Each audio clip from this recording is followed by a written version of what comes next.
Got photos? We all do, lots of them. But how to separate the good from the bad? That's our Techstination. I'm Fred Fishkin. With us from GoodOnes is co-founder and CEO Israel Shalom. Hi, Israel. Hi, Fred. Nice to see you. Great to meet you. And give us the overview. Start out with what GoodOnes is all about. Yeah, so it's exactly as you said it. We all have thousands of photos on our camera rolls, mixing great memories with 8 of the same photo and receipts and screenshots. And GoodOnes is all about helping you find the good ones so that you can separate them from the rest and really enjoy them in various ways. Well, step us through how this is used. It's an app for what platforms? It is an app. It's currently iOS only, so it's for folks with an iPhone. And and the way it works is has 2 components. The first is an AI component, which sifts out all the really, I'll call them obviously bad photos, like screenshots and receipts, or that photo of a dinged up car that you might have taken. And those are separated. They're not deleted, it's important to mention, but they are kind of separated out of your way.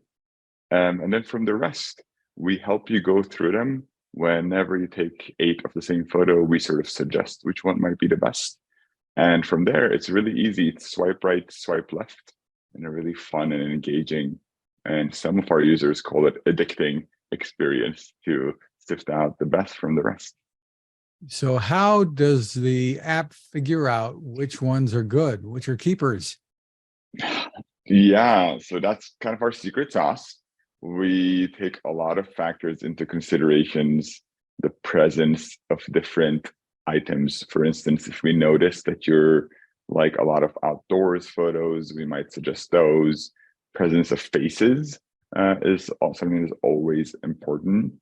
And whenever we see you take multiple of the same shot, that's also an indicator for us that this might be a really important moment.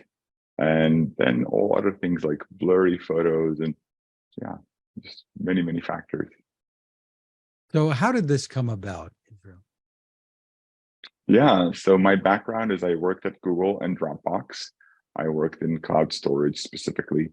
So I saw, we've been working with millions of users and seen a lot of people who their cloud storage is filled with photos and was filled with thousands of photos and tens of thousands of photos. And whenever they run out of storage, one thing they are always lamenting is the fact that not only that their storage is full and they have to pay, but also they lost the really important memories among that pile of photos and videos. So and I felt the same pain being a father to 2 amazing daughters. They're now 7 and 3. That I noticed I'm taking so many photos of them and then end up not doing anything because there's so many. So that was the motivation. So people might have concerns about safety and privacy and where the photos are being stored. Tell us about all of that. Yeah, absolutely. And we know, and a lot of our users are actually, like myself, parents to young children. And so that makes the privacy problem like 10x more important, because as much as I care about my own privacy online, I care much more about my daughters. So we knew that from the get-go. And the way we treat it is essentially, the photos are never stored on our servers. We let most of the operations are done, almost all of the operations are done. All of the AI is running on device, which is nice because it's private and also because it's fast and you can run it when you're on the airplane on the way back from a vacation. And the photos never get uploaded to our servers.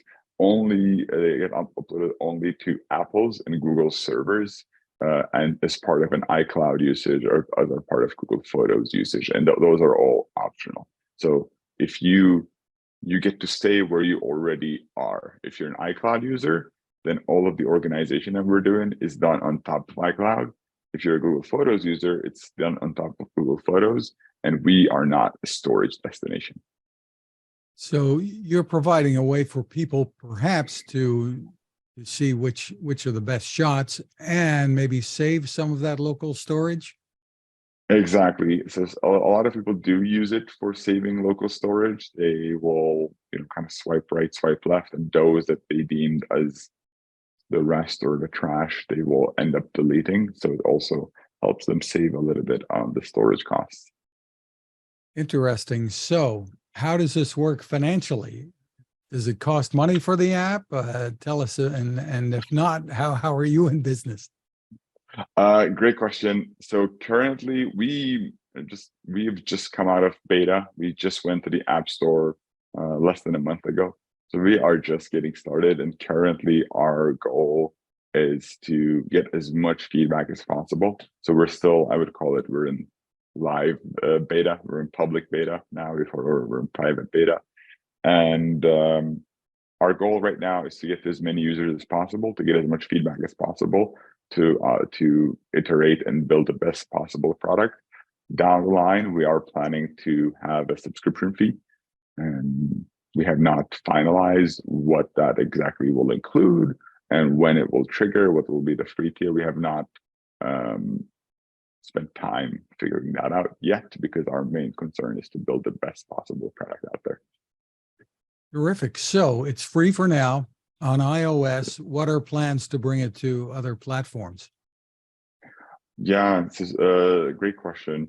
So similarly to the pricing question, we've been trying to be really focused on one platform and nail the best user experience on one platform, with the intention that once we do, we'll be able to port it into Android. So we do plan to port it to Android. Could be later this year, and we're planning to make that work in those two platforms on an ongoing basis. At some point, we might also introduce a web component to it, but currently those are the foreseeable future plans. So that people could use it on desktop as well, for those of That us who... that will be down the line, and the reason why we're prioritizing the mobile more highly is that that's what we find that users want. Users don't want to be coming to their computers necessarily to organize their photos. They want to do it on the go. They want to do it quickly. They want to do it on the plane, on their way back from a vacation. They want to do it more casually in small volumes, as opposed to sitting for 2 hours in front of their computer and organizing their photos.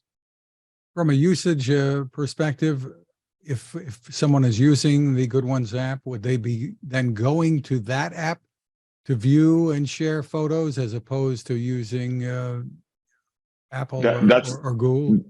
That's a great question, and it's really up to the user. The user can see it in the GoodOnes app, or the user can go and actually see it in the Apple Photos app. The photos that you're curating in GoodOnes are available on Google Photos and Apple Photos as separate albums. So you can, if Apple Photos is the way that you use it, you can just go to Apple Photos and open up the album and see all your photos there. So everything that you do in GoodOnes is mirrored directly to Apple Photos and Google Photos. Are you manipulating or allowing the manipulation or editing of photos within the app? Yes, you can edit the photos if you want to throw on some filters, if you want to crop it a little bit. We are allowing those edits, yes. So you have that capability built in as well. Yeah. For more information, where can people go? They can go to goodones.app. That's where they can see more information about the app and click and download it. Well, congratulations on the innovations there. We look forward to it. Israel Shalom, thank you for spending time with us. Thank you for the time.